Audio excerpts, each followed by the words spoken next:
ಪ್ರಸ್ತಾವನೆ ಮಾಡೋಣ. ಮೊಬೈಲ್ ಬರ್ತಮ್ಮ ಹೇಳಿದ್ರಪ್ಪ ಇದರ ಬಗ್ಗೆ ಯಾರೇ ಬಿಡಿ ಮಾತಾಡಿದ್ದೀನಿ. ಏನು ಇಲ್ಲ, ಈ ವಿಚಾರ ಅಸೆಂಬ್ಲಿ ಏನೇನು ಬರ್ತದೆ ಚರ್ಚೆ ನೋಡಪ್ಪ. ಯಾರೇ ಆಗ್ಲಿ ನಿಮ್ ಮೇಲಾಗ್ಲಿ ದ್ವೇಷ ಮಾಡಬಾರ್ದು, ಯಾರನ್ನ ದ್ವೇಷ ಮಾಡಬಾರ್ದು. ನಮ್ದೊಂದು ನಾಗರಿಕ ಸಮಾಜ.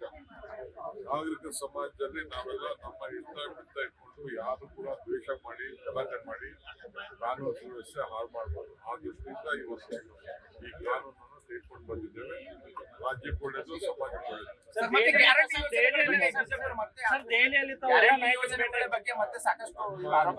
ಗ್ಯಾರಂಟಿ ಯೋಜನೆ ನಮ್ಮ ಬದ್ಧತೆ ಇದೆ ಆಯ್ತಾ. ಟೈಮು ಕೆಲವು ಸಂದರ್ಭದಲ್ಲಿ ಈಗ ನಮಗೆ ಇದಕ್ಕಿದ್ದಂಗೆ GST ಕಟ್ ಮಾಡ್ತೀವಿ. GST ಕಟ್ ಮಾಡ್ಬಿಟ್ಟು ನಮಗೆ ಸುಮಾರು 15,000 ಕೋಟಿ ರೂಪಾಯಿ ನಮಗೆ ಲ್ಯಾಪ್ಸ್ ಆಗಿದೆ. ಇನ್ನೂ ವಿಚಾರದಲ್ಲಿ ಕೆಲವು ವಿಳಂಬ ಆಗ್ಬೋದು. ನಾವೇನ್ ಮಾತು ಕೊಟ್ಟಿದ್ವಿ, 100 ಕೋಟಿ ರೂಪಾಯಿ ಕೊಟ್ಟಿದ್ವಿ, ಮತ್ತೆ 1 ತಿಂಗಳು 2 ತಿಂಗಳು ಏನು ತೊಂದರೆ ಇಲ್ಲ, ಯಾರ್ದು ಏನಿಲ್ಲ. ಫಸ್ಟ್ ಬಿಜೆಪಿಯವರು ಅವ್ರು ಮಾತು ಕೊಟ್ಟಿದ್ರಲ್ಲ ಬೇರೆ ರಾಜ್ಯಗಳಲ್ಲಿ, ಅದನ್ನ ಫಸ್ಟ್ ಬಿಡುಗಡೆ ಮಾಡಿಸ್ಲಿ, ಅವ್ರು ಮಾತಾಡ್ಲಿ. ಅವರು ಈಗ ಸೆಂಟ್ರಲ್ ಗೌರ್ಮೆಂಟ್ ದುಡ್ಡು ನಮ್ಗೆ ಮಾತು ಕೊಟ್ಟಿತ್ತು ಏನಪ್ಪಾ ಅಂದ್ರೆ ನೀರಾವರಿಗೆ.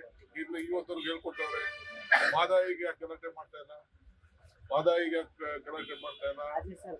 ಇದಕ್ಕೆ ಈಗ ಉತ್ತರ ಕರ್ನಾಟಕದ ನಮ್ಮ ಇದು ಅವಾರ್ಡ್ ಕೊಡ್ಬೇಕಪ್ಪ, ನಾವು ದುಡ್ಡು ಕೊಟ್ಟು ಇದು ಮಾತಾಡ್ಬೇಕಂತ ನಾವು ದುಡ್ಡು ಕೊಟ್ಟಿದೀವಿ. ಇವತ್ತವರೆಗೂ ಅವಾರ್ಡ್ನ ಮಾಡಿಸಿಲ್ಲ ಅವರು, 3ನೇ ಅವಾರ್ಡ್ನ. ಅದಕ್ಕೆ ಯಾಕೆ ಗಲಾಟೆ ಮಾಡ್ತಾ ಇಲ್ಲ? ಉತ್ತರ ಕರ್ನಾಟಕದ ಬಗ್ಗೆ ಚರ್ಚೆ ಮಾಡಕ್ ನಾವಿಲ್ಲಿ ಕರೆದಿದ್ದೀವಿ. ಅದರ ಬಗ್ಗೆ ಯಾಕೆ ಇವತ್ತವರೆಗೂ ಧ್ವನಿ ಎತ್ತಿಲ್ಲ? ಸೊ 5,300 ಕೋಟಿ ಬಗ್ಗೆ ಯಾಕಿಲ್ಲ ಧ್ವನಿ ಎತ್ತಿಲ್ಲ? ಫಸ್ಟ್ ಈ ಕೆಲಸ ಅವ್ರು ಮಾಡ್ಲಿ, ಆಮೇಲೆ ಲೇಟೆಸ್ಟ್ ಹಾಗೂ ಇಂಟ್ರೆಸ್ಟಿಂಗ್ ಸುದ್ದಿಗಳಿಗಾಗಿ ಬಾಸ್ ಟಿವಿ ಕನ್ನಡ ಚಾನೆಲ್ನ ಸಬ್ಸ್ಕ್ರೈಬ್ ಮಾಡಿ. ಹಾಗೆಯೇ ಬೆಲ್ ಐಕಾನ್ ಪ್ರೆಸ್ ಮಾಡಿ. ಇದರ ಜೊತೆಗೆ ಫೇಸ್ಬುಕ್, ಇನ್ಸ್ಟಾಗ್ರಾಮ್, ಎಕ್ಸ್ ನಲ್ಲೂ ಮಿಸ್ ಮಾಡದೆ ಫಾಲೋ ಮಾಡಿ.